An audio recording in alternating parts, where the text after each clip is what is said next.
Chapter 5. In our textbook, it's all about emotions, and I will admit, this is one of the least transferable chapters, in my opinion, when it comes to what we can learn and actually deal with in a consistent and predictable manner. And one of the reasons for that is just the nature of emotions themselves.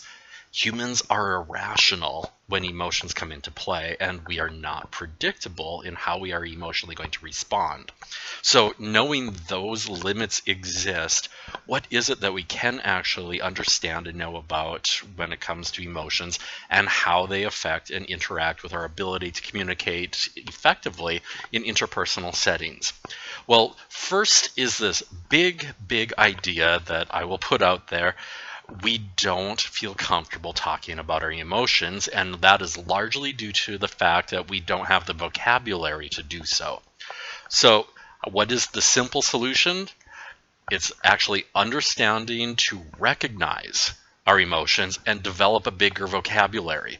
Our authors have put in a nice chart that actually talks about emotions. It's a table on how we can use different terminology to more accurately identify the communication and communicate the emotions that we are experiencing and share that with other people.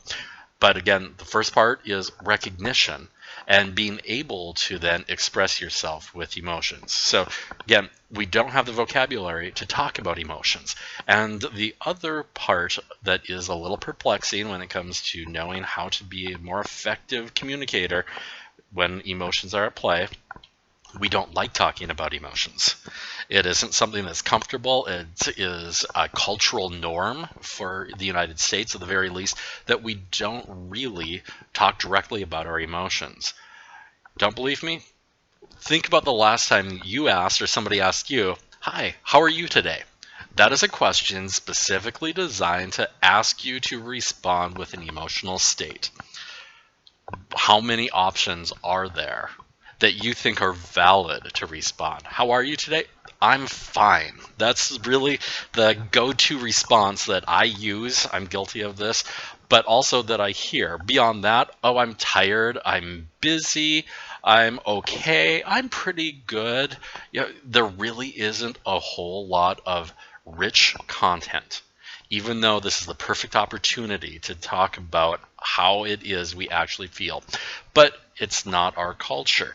And frequently when people ask that question, it's not designed to engage in true interpersonal communication. If you go back and look at some of the ideas from chapter 1, we saw the term impersonal communication. Frequently, we want to appear like we are engaging in this conversation that allows someone to truly engage and share information, but that's not what we're really after, and our cultural norms shape what is expected and considered appropriate.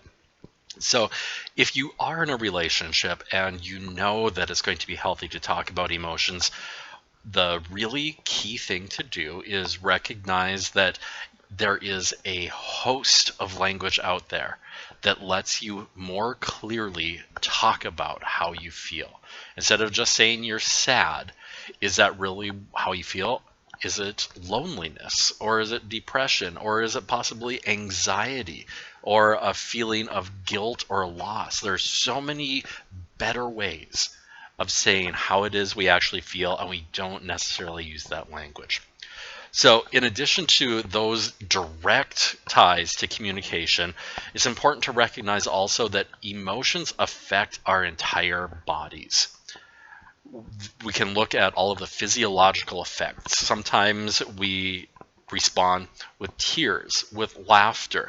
Sometimes if we're scared, you might have goosebumps, or if you use a different word to experience or describe that, you feel a tingle up your spine. You are so wrought with emotions that you have stomach cramps or feel like you're going to throw up. Emotions are that powerful. They can debilitate us entirely. So they are very, very powerful, but they're not predictable. And that's why it's so hard to talk about them and put together a lesson on how should we approach emotions when we are talking and learning about interpersonal communication. Just recognizing that they can impact us that much, and we need to learn to look for the evidence in other people when these things are happening, as well as recognizing internally when the emotions are having those sorts of effects on us. And some really good practical advice is found at the end of chapter 5, and we can put emotions into two categories. Emotions in and of themselves are neither good nor bad. They are just the human experience. What we consider good or bad is how we are able to cope and respond to them.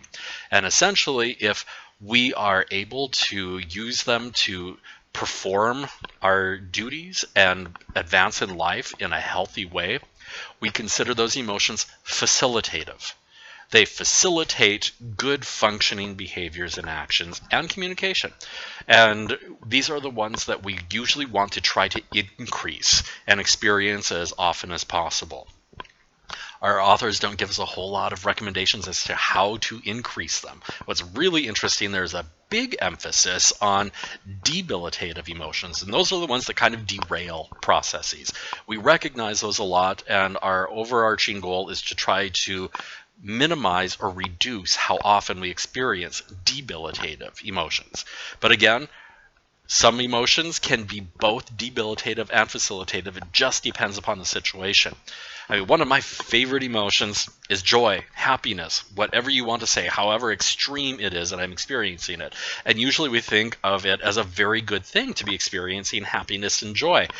There are times when it doesn't let me do my job all that well. There are times when those expressions are completely inappropriate as well.